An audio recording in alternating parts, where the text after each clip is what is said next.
حضرت فاطمہ رضی اللہ عنہا کا روزہ۔ ہجرت کے بعد مسلمانوں کی کافروں کے ساتھ کئی جنگیں ہوئی ہیں، لیکن ان میں سب سے زبردست جنگ خندق تھی، جس میں سارے عرب کے کافر ایک ہو کر مدینہ پر حملہ بولنے آ گئے تھے۔ اسی لیے صحابہ اکرام نے مدینہ کے باہر خندق کھود لی تھی تاکہ کافر مدینہ کے اندر نہ داخل ہو سکے۔ وہ خندق 30 فٹ چوڑی اور 22 فٹ گہری تھی۔ دوسری طرف کافروں کا 10,000 کا لشکر تھا، لیکن ان کافروں میں بھی کوئی اتنی چوڑی خندق کو پار کرنے کی ہمت نہ کر سکا۔ کافروں کا سردار عمرو بن عبد ود بہت بڑا بہادر انسان تھا اور اپنی زندگی میں 100 جنگیں لڑ چکا تھا، کوئی اس کا مقابلہ نہیں کر پاتا تھا۔ اس نے اپنے گھوڑے کو دوڑایا اور خندق کے پاس آ کر اپنے گھوڑے کی لگام ایسی تیزی سے کھینچی کہ گھوڑے نے چھلانگ لگائی اور 30 فٹ خندق کو پار کر کے مدینہ کے اندر صحابہ اکرام کی طرف آ کر کھڑا ہو گیا۔ عمرو نے اپنی تلوار ہوا میں لہراتے ہوئے کہا کہ ہے کسی میں دم جو آ کر میرا مقابلہ کر سکے؟ تم میں سے جس کو مرنے کا شوق ہو وہ آئے اور میرا مقابلہ کرے۔ عمرو کو دیکھ کر سب سہم گئے کہ اس کا مقابلہ کون کر سکتا ہے۔ سارے صحابہ اکرام خاموش بیٹھے تھے، کسی میں عمرو سے مقابلہ کرنے کی ہمت نہیں تھی۔ اس وقت حضرت علی رضی اللہ عنہ کی عمر صرف 21 سال تھی۔ وہ کھڑے ہو گئے اور کہا کہ اے اللہ کے رسول، میں جاتا ہوں اس سے مقابلہ کرنے۔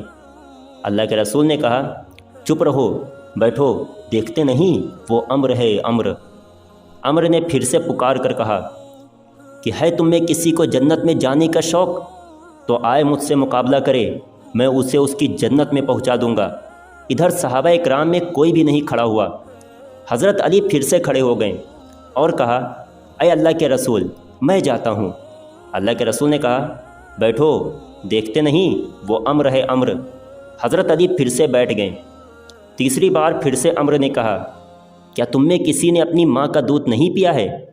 تو آئے اور عمرو کا مقابلہ کرے، جو آئے گا میں اس کی گردن کاٹ کر اسے اس کی جنت میں پہنچا دوں گا۔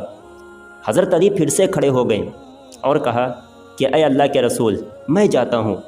اللہ کے رسول نے کہا بیٹھو، دیکھتے نہیں وہ عمرو ہے عمرو۔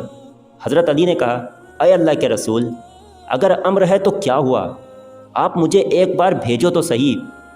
اللہ کے رسول نے کہا ٹھیک ہے جاؤ۔ اور پھر اللہ کے رسول صلی اللہ علیہ وسلم نے حضرت علی کے لیے دعا فرمائی۔ حضرت علی اس کے سامنے ایک بچے سے تھے۔ وہ عمرو 100 جنگیں لڑا ہوا بہادر انسان تھا۔ جب حضرت علی اس کے پاس پہنچے تو عمرو نے پہچانا نہیں اور پوچھا کون ہو تم؟ حضرت علی نے کہا میں علی۔ عمرو نے کہا عبد مناف کے لڑکوں میں سے ہو؟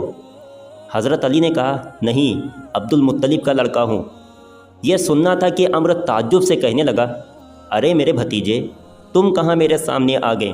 میں تمہارا چچا ہوں، میں تمہیں قتل کرنا نہیں چاہتا، جاؤ واپس جاؤ۔ حضرت علی نے کہا لیکن چچا میں تمہیں قتل کرنا چاہتا ہوں۔ یہ سن کر عمرو کو بہت تیز غصہ آیا اور اس نے اپنے گھوڑے سے چھلانگ لگائی اور پھر حضرت علی پر اتنا خطرناک حملہ کیا کہ حضرت علی دور جا کر گرے۔ عمرو کے حملے کی وجہ سے ہر طرف دھول اڑنے لگی۔ حضرت علی اور عمرو دھول میں چھپ گئے، وہ کسی کو نظر نہیں آ رہے تھے۔ عمرو نے حضرت علی کے سر پر وار کیا۔ حضرت علی دوسری طرف ہٹیں تو وار کندھے پر آ کر لگا اور حضرت علی کا کندھا زخمی ہو گیا۔ اسی وقت اللہ کے رسول صلی اللہ علیہ وسلم نے اللہ کے سامنے ہاتھ اٹھا کر روتے ہوئے دعا کی اے اللہ میرے علی کی مدد فرما۔